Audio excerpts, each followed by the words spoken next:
자, 반갑습니다. LDT 리더십 연구소장 쌤입니다. LDT 리더라 하면 배우는 과정이 있고 그리고 행동의 성과가 있고 살아서든 죽어서든 간에 이제 교훈으로 가르침이 있는 런두 티치의 그런 영향력을 발휘한 리더들을 LDT 리더 또는 전철우 리더, 멀티 리더라고 칭하면서 여러분들과 함께 하고 있습니다. 오늘은 29강입니다. 29강은 그 조선의 변화와 개혁을 추구를 했었죠. 그러나 이제 젊은 나이 안타깝게 이제 생을 이제 마감했던 녹두장군 전봉준, 동학에 접주이면서 농민군 대장을 맡았던 전봉준, 녹두장군 전봉준 하면 우리가 생각나는 게 있죠. 새야 새야 파랑새야 있죠. 새야 새야 파랑새야 녹두밭에 앉지 마라. 이런 그 민중가의 구정가요들을 만들어냈는데 녹두장군은 전봉준 장군에게 이제 불리어졌던 호칭이었죠.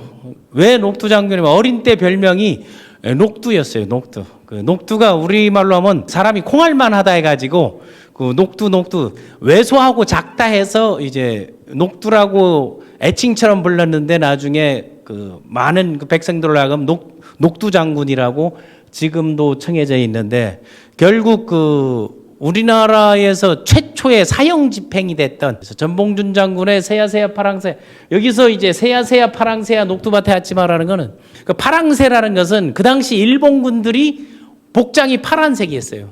그럼 여기서 파랑새는 일본군을 얘기하는 거고 녹두밭에 앉지 마라는 거는 그 전봉준 장군이 있는 그 봉기군, 그런 고부 밀란을 일으키고 그리고 동학 농민군을 형성하고 총대장을 했던 그 녹두장군. 그래서 녹두꽃이 떨어지게 되면은 여기서 녹두꽃은 전봉준 장군이고 청포장수는 이게 우리 만백성을 얘기하는 게 녹두꽃이 떨어지면 청포장수 울고 간다.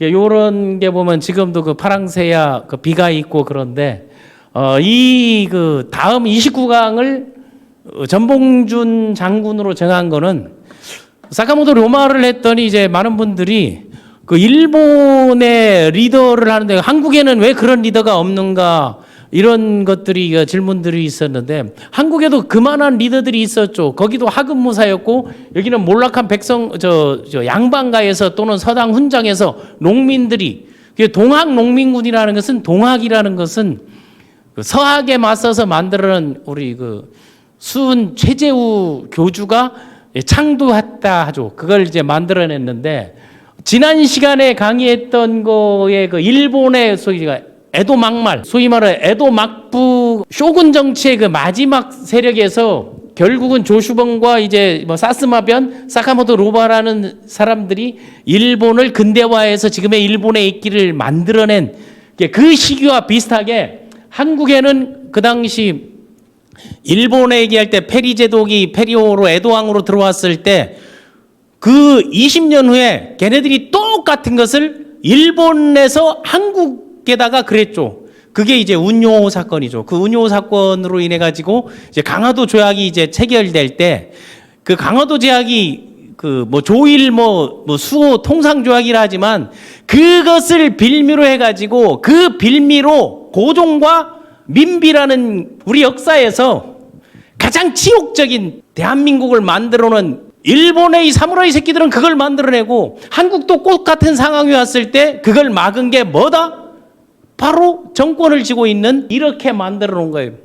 그리고 그 10년간의 그 대원군의 정치에서 위정척사 쇄국 정치를 하면서 그런데 또 놀라운 것은 막판에 흥선대원군과 전봉준 장군이 만나요. 어쨌든 상황 20년 뒤에 한국의 상황은, 그런데 미국이 일본에 쳐들어왔을 때는 그 흑선 그 구로훈에 그 지난 시간에 얘기했듯이 배만 세워놓고 시위하듯 야 문 열어라 안 들어오면 니네 쳐들어간다. 일본 놈들은 한국 강화도 앞에 와가지고 운용호라는 그 배를 들고 와가지고 노략질을 일삼고 그걸 유도했잖아요. 세게 때리려고 살살 이제 툭툭 건드리면서 하고 또 그 조약을 그 형편없는 조약을 만들어냈죠. 왜? 일본 놈들이 한국의 그 해안 그 주변 그 관할 그리고 그거를 관측하고 조사할 수 있도록 만들어 놓은 거라든가 아니면 중국 청나라로부터 이제 자주국임을 선언한다는 게 우리를 존중해서 한 게 아니고 청에서부터 떼어놔 놓고 결국은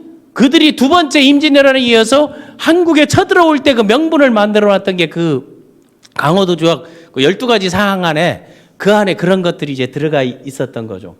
그러나 우리 한국에도 그 민중의 그 하부로부터 거슬러 올라가는 그런 농민군들이 정봉준 총대장, 그리고 뭐 김계남, 뭐 아니면 뭐 손아중 이런 분들, 이분들은 다 이제 같은 날 또는 1년 전에 여기서 이제 김계남 이제 부대장이죠. 부대장은 잡아서 이송중에 거기서 그냥 현장에서 직결 처분을 해버렸던 거죠. 왜? 워낙 그 강경하고 도전적이어서 그 나머지들은 이제 같은 날 한시에 다 가게 된 게 뭐 최경선이라든가 김덕명이라든가 타영에 처해져 있고 그걸 그 목을 길거리에 내걸고 하는 그 이후에 만약 조선이라는 나라가 정신을 제대로 차리고 우리의 민족의 자존심이 있었더라면 우리가 일본보다 훨씬 앞서갔고 충분히 그런 빌미를 마련하지 않았나 하는 거예요. 그래서 우리가 일본을 제대로 알고 일본의 역사 속에서 그리고 한국의 역사들을 제대로 알면 리더들이 깨어있는 사람들이 무엇을 해야 되는지를 생각할 수 있습니다. 그래서 무엇이 어떻게 다른가에 대해서는 이 정도 얘기로도 똑같은 상황이 왔을 때 일본의 천황이나 막부들은 걸 용인하고 나중에 다 손을 들고 이들이 해나갈 수 있도록 길을 열어가지고 돈을 들여가지고 해외 문문들을 배우게 하고 1,000억 가까이 들여가지고 1년 8개월 동안 서양의 걸 공부하면서 충분하게 준비를 했는데 우리는 밀란을 일으킨 우리 백성들을 잡기 위해서 외국에다가 요청을 해가지고 우리 국민 때려잡으라고 한 게 저 위에 있는 연놈이라는. 그런데 그 뿌리나 그 후손들이 그 친일 후손들이 아직도 떵떵거리면서 살고 있다는 것은 우리가 지금 좀 한번 생각해 봐야 되지 않겠나 하는 상황입니다. 전봉준 장군을 얘기하려면 동학 농민 혁명군이라고 이제 모든 거에서 칭을 했기 때문에 동학이라는 것은 동학하게 되면 뭐 정조 때 아니면 다산 정약용 정약전 유배가게 된 게 다 그 서학 그 천주교가 그 천지남 거기에서 우리가 이제 스스로 서양 학문처럼 학습하고 공부하면서 배운 거 아니에요? 예, 거기에 그 서양에서 들어온 게 아니고 우리 동학은 우리 스스로 이제 만들어낸 거기에서 이 동학을 만든 사람이 그 최재우 창도자라 그러죠. 이 동학 하나의 이제 종교면서 이제 민중 종교로 동학을 만드는데 그 동학을 할 때 시천주 그 사상이 시천주라는 것은 뭔가면은 그 성서에 나와 있는 하늘님 그랬는데 옛날에는 하늘님이 있다 하느님이 있다 하는 거 아니에요. 그 하느님이 있다는 그 신앙의 기초에서 보국안민 나라를 지키고 백성들을 평안하게 하는데 그러고 우리가 이제 잘 사는 광제창생 이런 것들을 내세워 가지고 동학을 만들어냈는데 동학을 만들어내자마자 결국은 최재우는 40살의 나이에 처형을 당했잖아요. 그게 지금으로 얘기하면 혹세무민했다 해서 그 2단 종교를 만들었다 해가지고 이제 처형을 당하고 2대 그 집안에 경주에서 이게 생겨났어요. 경주 최씨 이제 유명하잖아요. 그 몰락하니까 양반가에서 이거를 만들어내자 해서 이제 동학을 창도하고 그 이대 교주로 이제 최시영은 한 달에 한 번씩 그 옛날에 서학도 같이 공부해서 모여서 그 성경을 읽고 그래 했듯이 동학도 모여서 얘기하면서 그걸 배우러 가는 게 먼 조카뻘이죠. 최재우는 조카뻘이 이대로 되면서 그 최재우의 먼 조카 거기에서 최재우 집을 드나들면서 그걸 배워놓고 그걸 가지고 LDT에서 늘 얘기하는 거 시스템 매뉴얼 교리를 만들어내는 게 바로 이제 최시영이죠. 최시영이 동경대전이라든가 용담유사 이런 것들 그 지금으로 얘기하면 찬송가하고 성경책을 만들어내서 그 시스템 매뉴얼을 만들고 보급을 했고 여기에서 이제 3대가 손병희는 최시영의 외손자예요. 그게 충청도로 넘어온 거죠. 이제 경상도에서 충청도로 넘어오면서 최시영 때 사람을 섬기기를 하늘같이 한다. 여기에서 그 사람이 곧 하늘이야. 인내천 사상이 사카모토 로마가 얘기했던 이퀄 그 니비기 선 두 개 그게 누구까지 갔다 소프트뱅크의 손정희가 그걸 그대로 이제 받아낸 거 아니에요. 그러면 그 당시에 이 혁명을 꿈꾸는 리더들이 갖고 있었던 거는 한 번뿐인 인생, 목숨 걸고 모든 게 사력을 다해서 했던 것도 한국의 역사 속에도 있다는 사실을 생각합니다. 손병희는 그 3.1운동 독립선언 33인 중에 하나고 그 조직력을 갖고 있고 대단한 그 민족 운동가였죠. 그래서 거기에서 인내천 사상, 동학 사상은 그런데 그 동학이라는 걸 천도교로 바꾼 때가 이제 손병희 때 넘어오면서 천도교로 그 이름을 바꿨는데 그게 이제 나중에 뭐 천리교, 증상교, 대순진리 이런 것들은 너무 이제 나눠져 버린 거죠.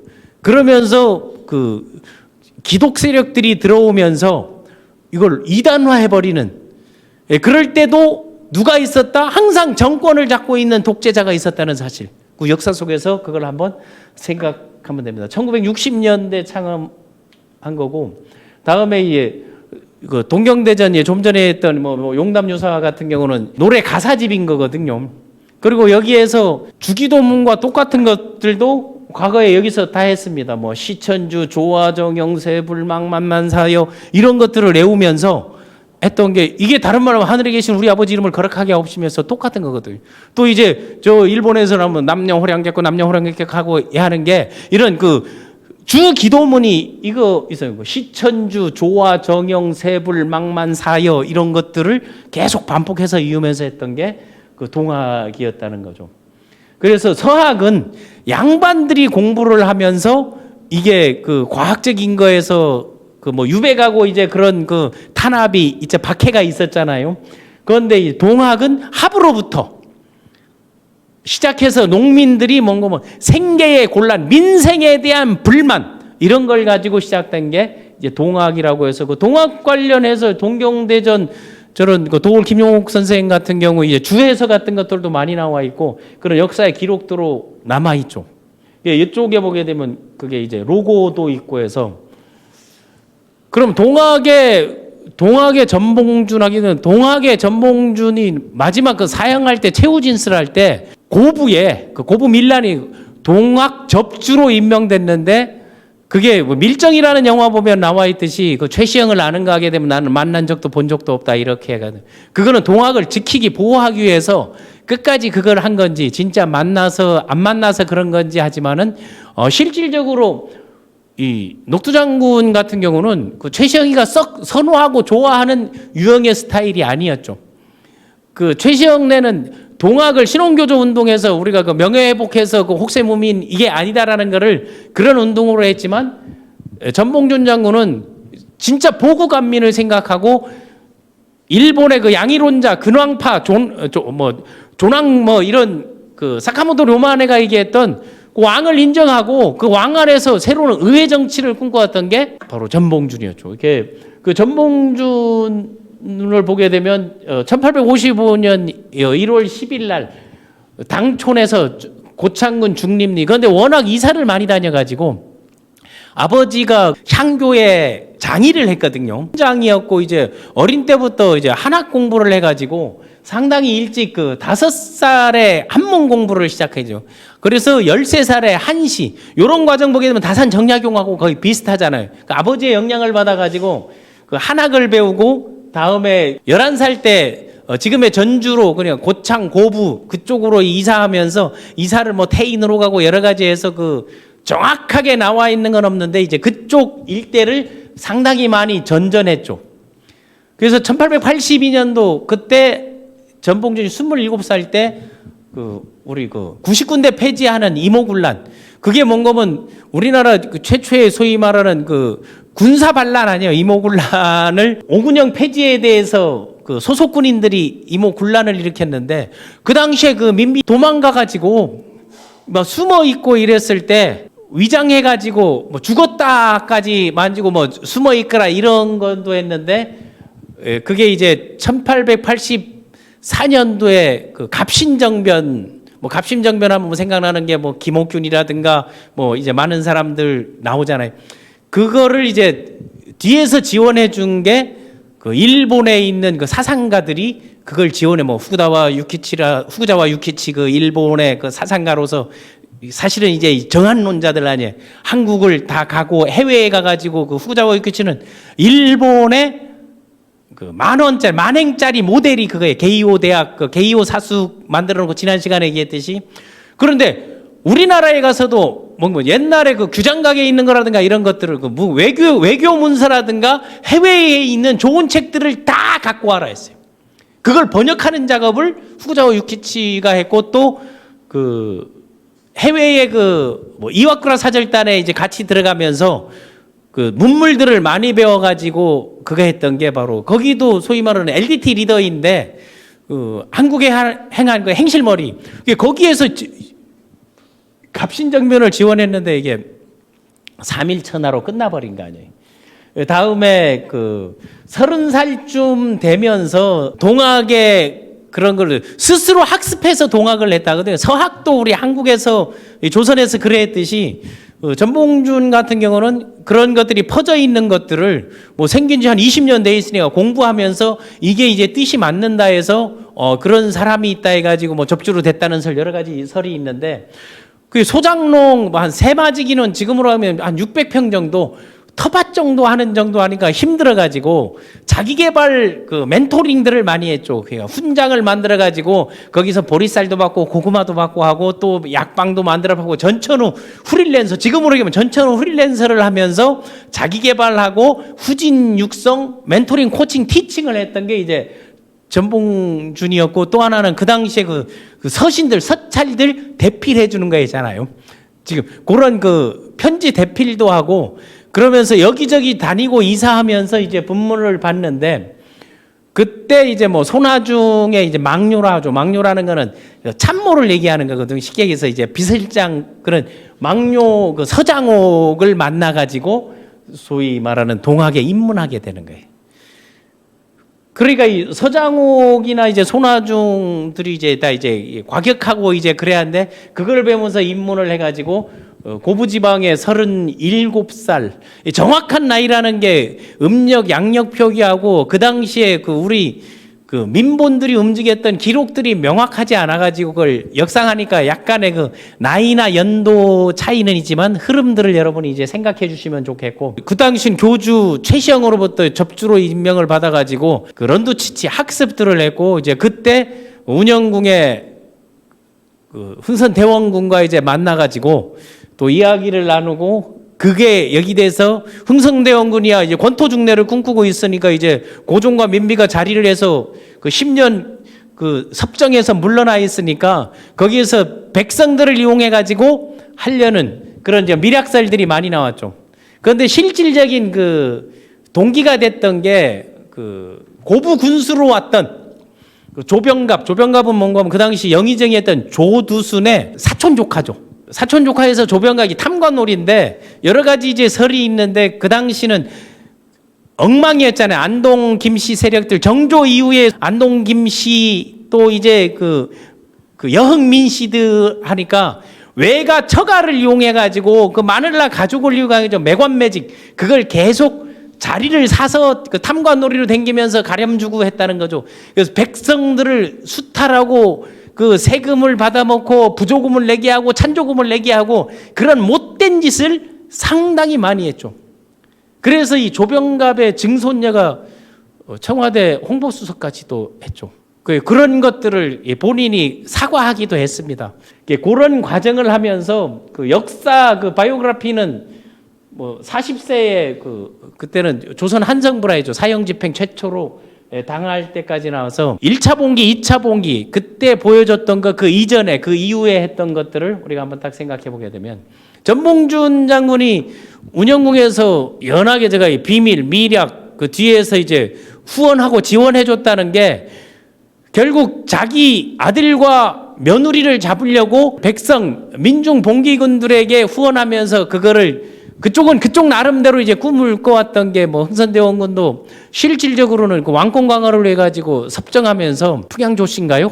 그쪽하고 뒤에 뭐 사바사바를 했겠죠. 자기가 그 접주로서 만난 건지 뭐 그 당시는 뭐 동학 접주였으니까 나의 뜻은 나라와 백성을 내어 한 번 죽고자 하는 바 목숨 걸고 내가 이걸 이루어보겠다 하는 그런 게 두 사람이 만났을 때 이제 한 말이라고 이제 그래 이제 정해져 있고 그 병신육갑, 조병갑이 안 이어지면 병신육갑의 약자가 이제 조병갑이라고 이제 보면 되는데, 그 탐관놀이가 얼마나 부정부패, 그러니까 1892년, 94년 2년 동안에 여기저기 댕기면서 못된 짓을 얼마나 일삼았는고 하게 되면 저 사진이 저렇습니다. 거기에 보면 지금도 가는 그 만세보의 기념비가 있는데, 만세보라는 저수지에다가 그 멀쩡하게 저수지 그쪽 그 농민들이 다 먹는 거에다가 밑에다가 다시 이중으로 쌓아가지고 그걸 쌓아가지고 또 세금을 수탈했어요. 물세를 강제로 징수했고, 멀쩡할 땅을 개간해라 개간하면 여기는 그냥 니네가 먹고 살게 해주고 세금 안 받게 해놓고, 개간해놓으면 이제 세금 내라 했고, 세금도 1인당 그 12마리인 그 옛날에는 다 곡식을 했으니까 그거를 16말로 또 이제 증세를 해버렸고, 또 자기 아버지가 기린다고 비석 세운다고 백성들에게 2만 양을 각출해가지고 얼마를 만들어내야 하는 그런 강제 도네이션을 시켰고, 또 마찬가지 어머니가 죽자 또 추가로 2,000양 이거 내라 해가지고 상당히 힘들게 했어요. 또 이보다 더 심한 거는 없는 죄를 만들고 있는 죄를 없애주는, 부모한테 대들었다고 불효죄를 적용해가지고 잡아였고, 그리고 둘이가 이제 손잡고 너무 다정하다고 음란죄를 또 잡아버리고, 또 하나 이웃하고 서로 말 안 하고 이거 얘기한다 하면 그 관가에 가서 알리게 되면 전부 잡아놓고 돈 주면 풀어주고 했던 것들을 그 당시 누가 했다? 이 조병갑이라는 육갑 병신 떨었던 인간이 그거를 해왔다는 사실이에요. 거기에 그 당시 그 지금 마을 이장이죠. 그 아버지가 전창혁이라고 전봉준 아버지가 그 마을을 대표해가지고 그거 항의서를 들고 다음에 서로 얘기했더니 서명들을 받고, 조병갑이 찾아가 얘기했더니 그걸 잡아여가지고 곤장량을 때려가지고 곤장을 얼마나 두드러 맞았던지 한 달 안에 장이 파열돼가지고 죽는 일이 딱 생깁니다. 그게 이제 사실은 고부 밀란, 그 밀란의 그 주 원인이 됐고, 아버지가 그걸 당하고 난 다음 전봉준 장군이 그때부터 이제 사람들을 만들어낸 거예요. 그 유명한 그 전략가였다 하는 거는 이 주도자가 누구냐나 이런 걸 따지니까 사발통문이라고 여러분 혹시 들어보죠? 사발통문한 거면 우리 밥사발을 탁 넣어가지고 가운데 넣어가지고 위에서부터 주동자에서 계보들을 위해, 옛날에 데모할 때 잡으면 주동자가 누구의 명령을 지령을 받았나를 없애기 위해서 그 당시에 둥그렇게 해가지고 이름을 써놓으니까 누가 주동장지를 그 시계 돌아가는 것처럼 써가지고 요거에 그 원본인데, 그 사발통문을 만들어가지고 20명이 이제 모여가지고 그 요구사항을 내겁니다. 조병갑을 처형하고 우리가 그 고부성을 점령하고 탐관놀이관을 처단하고, 다음에 전주로 가서 전주성을 점령하고, 다음에 서울 한성까지 올라가가지고 우리가 백성들이 제대로 된 민주혁명을 일으키자고 이제 얘기했던 게 바로 이겁니다. 민중봉기에 대한 거사 계획을 전봉 주도하에 20명만 들고 이제 2천 명이 모아지면서 간 거죠. 그래서 그 조병갑이라는 그 탐관놀이가 도화선이 되었는데 관하에 들어갔어요. 그리고 그 내용들을 얘기했더니 그거를 현장에서 거부해가지고 전봉준도요, 거기에서 구류를 살아요. 그냥 집어여 버리거든요. 전봉준 장군이 정말로 이제는 그 민군들을 형성해가지고 군수, 그때 이제 도망가 버리면 군수 쫓아내고 그 아전들을 이제 징벌하고 그 창고에 그 도적질 낸 쌀들을 전부 백성들에게 나눠줘 버립니다. 그걸 이제 나눠주고 여기에서 요구사항들을 내세우죠. 그런 여기 이제 나온 그림은 녹두꽃이라는 그 SBS인가의 드라마에 나왔던 거. 그걸 적폐청산, 악의 무리를 해놓고 그 5가지 요구사항하고 또 외국 상인들이 들어와가지고 너무 그 상거래를 어지럽힌다 해가지고 그 상인의 침투들을 해서 우리가 자급자족하면서 좀 키울 수 있게 하고 13개 그 요구사항하고 그 패정 그런 조항 약속들을 받아냅니다. 그거 받아내놓고 자진 해산을 합니다. 자진을 해산을 하는데 그때 그걸 해결하려 왔던 안핵사가 있죠. 그 문제를 해결하기 위해서 내려왔던 안핵사 이용태인데, 그 이용태가 보게 되면 일본의 현장에서 외국에서 공부해가지고 일본의 헌법 그 재헌위의 그 초안을 만든 그 이토 히로부미라는 새끼처럼 유럽에 가서 공부하고 그 서양에서 공부해서 문물을 갖고 왔는데, 해결하러 갔더니 오히려 동학군을 더 진압하면서 똑같은 적폐가 왔던 게 실질적으로 민중봉기로 가게 됐던 겁니다. 그래서 그 동학에 그 내세웠던 슬로건이 척외양창이었어요. 서양 세력을 배척하고 올바른 것을 내세우는 거, 이거를 내세우고 고부봉기 직전 보훈 집회를 하는데 그 보훈 집회를 1893년도인가 그거는 누군가 하면 최시영이 주도하에 했는데 여기에서 뭐 서장옥 아니면 손아중 그 고부 쪽에 있는 사람들은 거기를 가지 않고 금구 집회를 별도로 합니다. 이게 양대 세력이 될 정도로. 그래서 합으로부터 이런 봉건제도의 문제점을 타파하고 새로운 조선을 만들고 그 일본으로 들어오는 것들을 우리 슬기롭게 이겨내고 그 조선의 근대화, 사카모토 르모가 생각했던 것들과 똑같은 것을 만들어내죠. 그런데 문제는 자진해산하게 된 이유가 있는 게 그 당시 강화도 조약 때문에 강화도 조약에 하고 그 뭐가 있었는가 하면 그 텐진 조약이 있었죠. 그 텐진 조약을 쓴 사람이 그 이홍장하고 이토 히로부미 아니에요. 거기에서 쓸 때 그 내용 안에 한국의 자주권을 인정하고 또 하나는 청나라가 한국에 들어오게 되면 즉시 일본에 통보하고 일본도 같이 들어올 그런 빌미를 줬기 때문에 그런 내용들을 그 이제 주변에 그 소통을 하면서 서로 정보를 교환하면서 살았기 때문에 우리가 계속 봉기를 일으키고 이런 문제가 생겨나게 되면 청나라도 들어오고 일본도 들어온다 해가지고 해산을 했던 거거든요. 그런 빌미를 안 주기 위해서. 그런데 그런 거를 해결하기 위해서 청나라에 대해 원군을 요청한 게 민비 아니. 그러니까 거기서 들어오니까 일본군도 바로 들어오는데 이제 들어올 때 저쪽에 그 전라도 이제 군산 이쪽으로 해서 서해안으로 들어와야 되는데 일본은 어디로 들어왔는 거면 하루 차이로 강화도로 들어온 거예요. 강화도로 들어온다는 것은 뭐겠어요? 서울을 점령하겠다는 거 아니에요. 어떻게 이쪽 해결을 하니까 위로 들어오는 거예요. 그때 그거를 알아채고 우리가 조금 조정에 쓰든 힘을 쓰더라면 이제 달라졌을 건데 어리석은 왕과 왕비가 외국 군대를 끌어들여서 백성을 탄압하는 그런 몹쓸 짓을 하게 됐고 또 하나 그 텐진조약에서 일본군이 꼽사리길 명분을 줬던 게 바로 그런 거예요. 그런데 패전개혁안에는 몽고하게 되면 신분제를 폐지하고 그 삼정을 개혁하고 토지 개혁을 요구했죠. 그러니까 그 소유권에서 이제 경작권으로 이제 소유권을 균등하게 이제 나눈다는 건데 이제 그런 것들을 제시하고 그런데 이게 나중에 청일 전쟁이 일어나면서 이게 다 이제 무마가 돼 버린 거예요. 그러니까 고부 봉기가 일어나고 다음 백산 집회 이전에 또 군중 집회하면서 봉기를 했죠. 다음에 이제 전주성을 점령하네요. 전주성은 뭔가면 전주의 시대를 본 거 아니에요. 거기까지 지금 1차 때는요. 상당히 빠른 시간 내에 동학 농민군들이 결집하고 응집해서 갔었습니다. 그때는 그 광군들 그러니까 조선의 백성들을 조선의 광군들과 싸움했는데 2차 봉기가 딱 일어날 때도 이런 것들이 안 이루어지니까 당시 이제 민중의 지도자들이 총대장 전봉준이고 총관령이라 그랬죠. 총관령을 이제 부대장 김계남하고 이제 손아중이 있었고 그다음에 그 참모장 우리나라 그 군사 조직에 대한 거를 백성 농민군들이 이걸 이렇게 만들어 가지고 거기에 뭐 김덕명이라든가 오시영 또 영솔장 이제 최경선은 쉽게 얘기해 되면 전봉준의 최측근이죠. 이제 같은 날 같은 그 3대 농민군의 이제 대표적인 리더로 뭐 전봉준, 김계남, 손아중만 나오는데 뭐 김덕명, 오영선 이런 최경선 이런 분들이 근데 자료에 지금 남아 있는 거나 그 사진 흔적들이 있는 것들을 봐가지고 얘기하는데 보이지 않는 그 백성들을 이끌었던 민중의 지도자들이 많았었습니다. 그때 얘기하는 게 이제 보구간민이었고 그때 처음 나온 게 전주화약이라는 걸 맺으면서 그 패정 그 개혁안들을 제시했단 말이에요.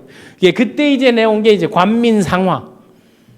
그러니까 관군과 우리 백성들이 서로 이제 화합하고 이렇게 한다는 걸 내세워 가지고 자진해산을 했었는데 그 외세들이 한국 땅에서 청나라하고 일본이 전쟁하게 만든 것들이 그게 다 조정에서 만들었다는 게 백성이 만든 게 아니고 그러니까 국가의 지도자가 얼마나 중요한 걸 우리는 알아야 된다. 관민상화를 하면서 전주 화약, 그 전주가 뭐 한국 화약 그런 화약이 아니고 서로 화해하기로 약속하면서 그 계약안을 제시했을 때 우리나라 최초 군대 지방자치, 민주지방자치들을 했던 게 바로 집강소예요. 그 집강소를 나눠서 여기에서 대도소 같은 거를 뭐 군구나 이런 데는 뭐 원평 이런 게는 전봉준이 맡고 그때 나눴던 게 전라남북도가 아니고 전라 좌우도였어요. 오른쪽은 전봉준이 맡고 왼쪽은 누가 맡았는가 하게 되면 이 김계남이 맡았죠. 뭐 무장, 순청, 뭐 진안, 장수, 용담, 뭐 나간, 고흥 이런 데는 좌우로 나눠가지고 53개 집강소를 해가지고 지방자치를 스스로 알아주게 했고 민주정치를 지금의 지방자치 이외 정치를 그때 전주화약 후에 그거를 실질적으로 진행을 한 게 우리나라 근대 민주정치의 지방행정정치의 난 시작이라고 보는 거예요. 그게 이제 전라관찰서 김학진의 이제 서명을 받고 우도와 자도로 나눠가지고 서로 이제 만들었는데 여기에 제가 이제 나눠주는 게 이제 온건파, 전봉준, 중도파, 손화중, 강경파, 김래함, 녹두파는 책임 같은데 이분들이 이제 같은 날 보면 다 죽는데 1년 먼저 강경파 좀 전에 얘기했듯이 김계남 같은 경우는 현장에서 죽여버렸죠. 왜? 자기가 당할 것 같아가지고 그 세 사람은 재판에 의해서 했는데 이때 서로 그 삼내에 모여가지고 최경선이가 이제 이끄는 그 나주 쪽에 그런 그 지강소를 운영하고 관할 통치했는데 거기 모여가지고 얘네들 들어오는 거 이때는 본격적인 반외세 그리고 해외 군대들이 들어와서 우리 하게 되면 우리나라 우리가 지키고 우리가 이끌자 해가지고 전봉준은 이제 공주 쪽으로 손화중은 다음에 저기 나주 쪽으로 이제 청주 쪽으로 김계하면서 2차 봉기를 시작한 거예요. 근데 2차 봉기를 시작했는데 2차 봉기에서는 그 많은 뭐 이제 손병희 군대들 해서 뭐 10만 20만이 이제 모이면서 목숨을 걸고 뭐 백산 전투를 하는데 그 백산이라는 것은 전부 흰 옷을 입어가지고 산에 전부 8,000명 정도로 모이고 하고 또 2차 봉기에서 다시 1차에서 사발통문을 가지고 결의하고 또 해산하고 다음 그 외세들이 들어왔을 때 2차적으로 나갔죠. 근데 우리 동학 농민군들이 위대했던 것은 행동 강령이라는 것을 딱 정했는데 절대 사람을 죽이지 말고 그리고 물건을 해치지 말고 뭐 방화나 약탈이나 사람 죽이는 걸 하지 말라고 동학 농민군들은 그러겠습니다. 이게 민주적 시위 아니 민주적 시위와 그리고 전부 죽창 들고 이제 호미, 낫 이런 걸 들고 무기라는 게 없었죠. 생활 속에 있던 걸 들고 나오고 그리고 충효, 효와 부모를 그리고 나라의 그런 충효를 온전히 하고 백성을 편안히 한다. 이 보국안민 정신 그리고 외국에서 이제 짓밟으러 들어오는 척결하고 성군은 성군의 도를 제대로 된 임금의 도를 이제 깨끗이 하는 거고 그 다음에 이 모든 병을 진격하여 한성분들에 가서 적폐를 청산하고 권기를 멸하라 하는 이런 것들을 내세웠었던 것입니다. 그래서 2차 봉기는 반외세 항쟁으로 척양, 척외, 뭐 청나라든 어디든 들어온 사람들을 이제 배척하고 외놈하는 게 외소할 외자하고 딴 나라 외 이건 딴 나라 외 딴 나라에서 들어온 게 우리는 우리가 알아서 한다 이런 그 자주 독립의 정신들이 살아 있었던 거죠. 그런데 동학군의 무기는 이제 죽창을 들고 일본군 관군들은 소총을 들고 있었어요. 그 소총 뭐 독일제 소총들을 들고 있었고 다음에 일본군들은 뭐가 있었는가 하게 되면요. 그 캐덜린 기관총이라 해가지고 마차에 저 사진에 나와 있는 다연발 소총을 가지고 싸그리 죽으니까 이게 싸움이 되겠어요. 그래도 목숨 걸고 덤빈 게 그래서 결국 순창에서 전봉준이 체포돼서 이거 압송되는 사실입니다. 저기에 이제 손병희 군대들도 처음에는 이제 과격하고 뭐하다 했는데 결국 동학 세력들도 동학 농민군이라는 게 동학은 자기네 그 소위 말하면 종교적 단체로서 보국간민하고 민생 이런 삶에서 이제 민족 운동으로 2차 봉기 때부터 같이 합세하고 북접 남접이 이제 결집해서 나오는 이런 일들이 생겨나죠. 그런데 인천 상륙작전을 일본이 먼저 글로 들어오면서 2차 전쟁은요 광군과 일본군들이 합세해가지고 우리 군하고 싸운 거예요. 우리 그 농민군하고 싸웠던 게. 그런 것들을 빌미를 제공하고 그런 요청을 했던 게 바로 조정에 있는 그 인간들이었다는 사실을 우리는 잊지 말아야 된다. 녹두 장군이 그 LDT 리더로 선정하고 또 이제 사카모토 로마에 이제 버금가는 더 이제 월등한 것들을 했지만 그 뒷받침이 안 됐죠. 그게 그들은 사무라이들이 하급 사무라이들이 뭉쳐가지고 근대화를 이끌어내고 했지만 우리는 이 사람들을 토벌하는 우리가 우리를 죽이는 그 총칼을 우리 백성들에게 들이대는 그런 역사적 과오를 저지른 좌우명이 항상 크게 되지 않으면 차라리 멸족되는 것만도 못하다. 아예 그냥 살만한 가치가 없다. 결국은 그 맥락들이 목숨 걸고 한 번뿐인 인생 큰 뜻을 이룬다 하는 것도 크게 되지 않으면 차라리 죽는 게 낫지 않느냐, 이런 가문이 있어서 뭐 하느냐 했던 거를 입버릇처럼 얘기했던 그게 좌우명이거든요. 형장의 이슬로 사라진 게 아니고 목을 최초로 그 집행을 해가지고 그걸 걸어놨어. 이게 얼마나 그 잔인한 거였나 하는 거. 녹두 장군이 그 런도티치에서 배우고 행동하고 가르쳤다는 거를 그 일종의 그 기록으로 법무하는 건설재판소라 해가지고 조약에서 일본 그 지금으로 하면 일본 영사관이죠. 걔네들이 들어와 가지고 조사를 다 받. 일본병을 물러나게 하고 악하고 간사한 관리를 축출하여 임금 곁을 깨끗이 한 후에 몇 사람 중심이 되는 선비를 내세워 정치를 하게 하는 것이다. 지난 시간에 얘기했던 게 선중팔책, 대정봉환할 때 사카모토 료마가 자기 도사번에 있는 장군에게 이거를 주면서 결국은 자기는 무역 비즈니스를 한다고 딱 하는 거예요. 그리고 나는 고향으로 돌아가서 농사에 종사한다. 조정이 바로 서고, 그리고 조정에 소위 말하는 이회, 입헌 군주를 하게 되면 그 사람 똑똑한 사람들 인재 등용을 해가지고 세상들을 보고감빈 편하게 만들어 놓고 국사를 한 사람에게 맡기는 것은 온당치 못하다. 의회주의. 그리고 그게 폐해가 있고, 그러니까 이렇게 개판 조선을 만들지 않았느냐. 그것을 나는 알기 때문에 서로 협의하여 협의체를 만들어놔서 그 직강소를 해서 해봤더니 잘 됐잖아요. 그리고 그 지방 행정들을 조약해가지고 전주화약을 통해서 이뤄냈듯이 정치를 담당하게 할 생각이었다. 네가 왜 이거를 하게 됐나 하기도 내 뜻은 다른 게 아니다. 조정이 바로 서고 우뚝 선 나라에서 인재들을 등용해가지고 이것들을 생각들을 모아가지고 지금의 말하는 의회 정치, 그게 뭔 거면 수원 화성에서 21강에서 얘기했던 정조대왕이 꿈꿨던 것도 입헌 군주제를 얘기했던 게 그게 미완의 개혁이 됐듯이 그거를 민중에 의해서, 왕에 의해서도 안 되는 민중에 의해서 그거를 하려고 했던 게 재판에서 진술했던 것들이, 기록들이 지금 다 남아있는 거죠. 그래서 그 죽음으로써 후손들을 깨우친 그런 사례입니다. 그리고 일본에서 이 실은 만화처럼 그래가지고 나왔던 그 전봉준 얘기 나와 있던 그 일본어의 이득이나 결의 형편을 넘어서는 도리가 있음을 자네는 믿는가. 자기를 조사하는 일본 조사관 누구 카노에게, 야, 사람이라는 게 태어나서 도리가 있고 내가 조선의 백성으로서 조선의 국익을 생각하고 결의와 민족을 생각하는 것, 그런 건 니들 나라에도 있고 니네들도 그건 알고 있지 않느냐라고 딱 던진 거죠. 그랬더니 그거는 나도 알고 있다. 나도 그걸 알기 때문에 나는 이렇게 한 것이다라고 얘기했던 거예요. 체포된 그 신문 중에 얘기했던 거 하나도 수그리지 않고 기르지 않고 주변에 뭐 손아중인 누구든 그쪽에 예를 갖추는 거 보면 저런 그런 놈들에게 예를 갖추고 있냐 해서 그런 꼬들꼬들한데, 만화상에는 키가 너무 크게 나와 있는데 실제 키가 152cm거든요. 시작할 때 얘기했던 죽음으로 민중을 가르치는 행동하는 리더 전봉준이기 때문에 우리는 거슬러 올라가는 리더십, 그리고 민중들을 일깨우고 가르치는 깨어있는 백성들로 만들어냈던 전봉준, 새야새야 파랑새야 녹두밭에 앉지 마라. 녹두꽃이 떨어지면 청포장수를 한다.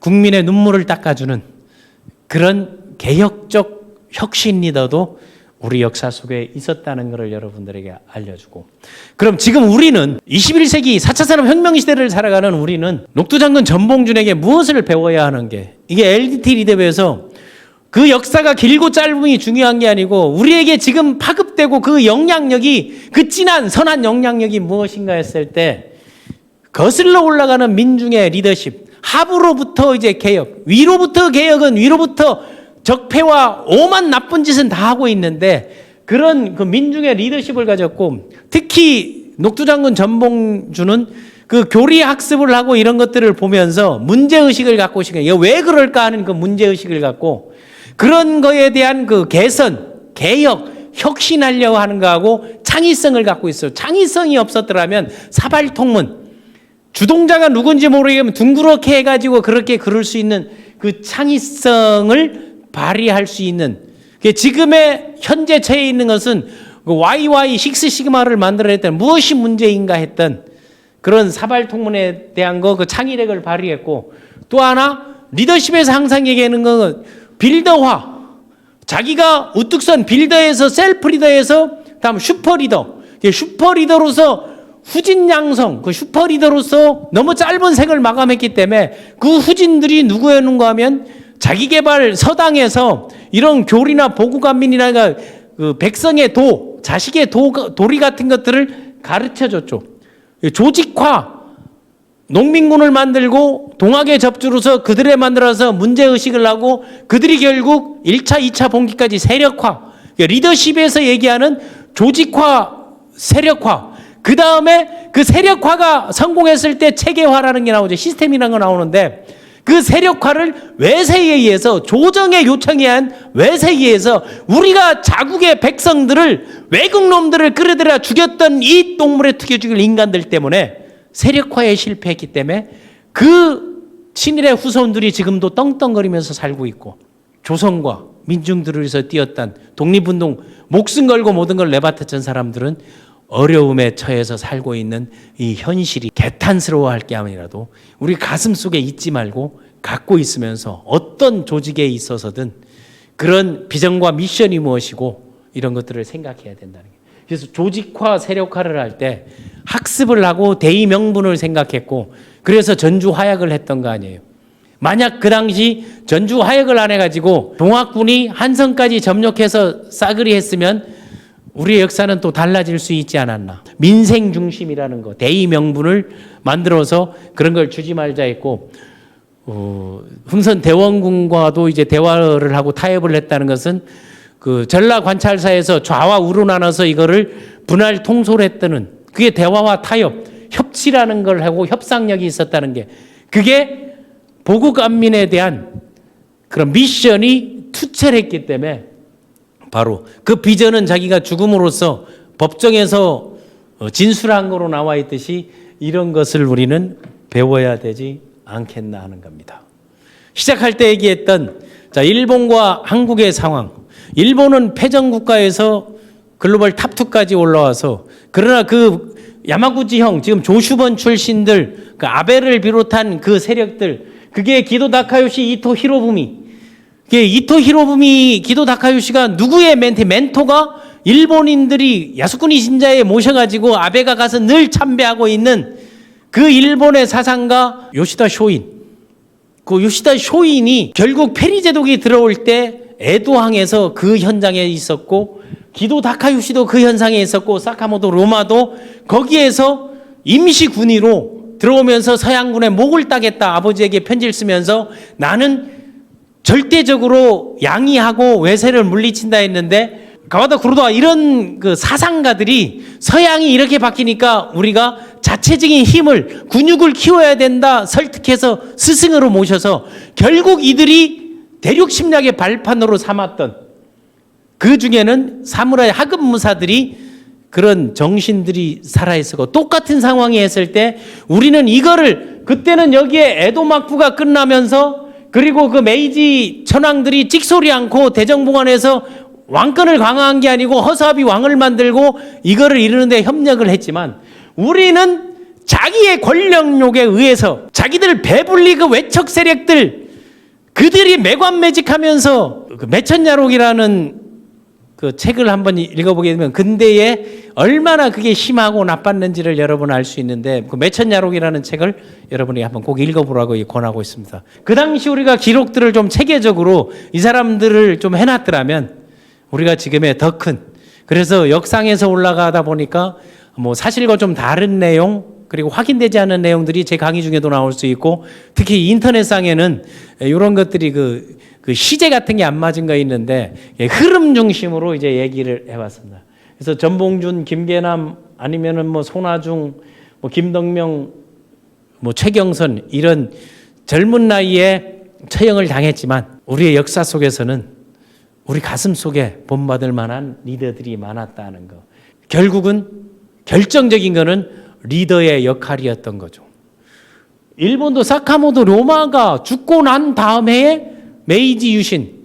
그래가 사카모토 로마가 주변들을 조슈변 사스바마를 다니면서 자기가 배웠던 서양의 문물들이 들어오고 우리가 힘을 키워야만이 그들을 물리칠 수 있다는, 그런데 우리는 힘을 키우는 것을 완전히 멸해버리는, 그것도 외세를 빌어가지고 멸해버리는, 국가 지도자가 해서는 안 될 일들, 이런 일들을 했는데 그 친일의 후손들이 드라마를 만들고 무슨 오페라를 만들고, 쇄국정치 10년간 대원군은 국가에, 소위 말하는 국가 곳간에는 돈을 많이 모아놓고 척결하고 양반들도 세금 내고 양반들도 군대 가라, 이런 개혁 정치를 한 것도 사실이에요. 잘못한 게 있죠. 쇄국 정치를 하면서 서양 문물들에 대한 그런 마인드를 갖고 그거를 받아들이고 했더라면 우리가 이 꼴은 당하지 않았을 것이라는 그런 생각이죠. 그리고 외세에 들어온 사람들에게 돈을, 있는 돈을, 곳간의 돈을 펑펑 퍼주고 매일 파티하고 지랄했잖아요. 그런 썩어 빠진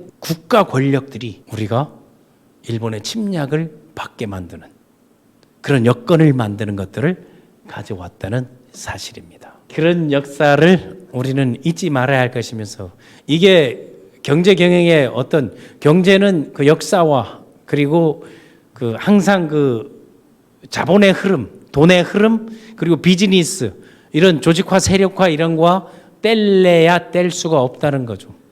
그런 상황에서 우리의 역사는 이래 했다는 거. 녹두꽃이 떨어져도 청포장수가 행복한 대동세상을 만드는 거. 우리가 가야 할 길이 무엇인가? 비즈니스를 한다고 해서 돈만을 쫓는 것도 중요하지만, 조직을 이끈다면서 조직에 헌신하고 충성하는 것도 중요하지만, 사회적 선한 영향력을 발휘하는 게 LDT 리더십, 저희가 추구하는 리더십 과정의 우리의 뜻이기 때문에 지금 우리에게 필요한 것은 자기의 역할, 롤모델을 제대로 찾고, 그리고 그 안에서 우리가 무엇을 어떻게 해야 되는지 하는 것들을 하나하나 생각하는 것. 배우고 행동하고 가르치는 LDT 리더십. 지금 우리가 4차 산업혁명 시대를 살아가면서 좋은 것은 배우고, 그리고 행동을 통해서 세상에 선한 영향력을 발휘하는 모두가 LDT 전천후 리더가 되기를 원하면서 29강 마치겠습니다.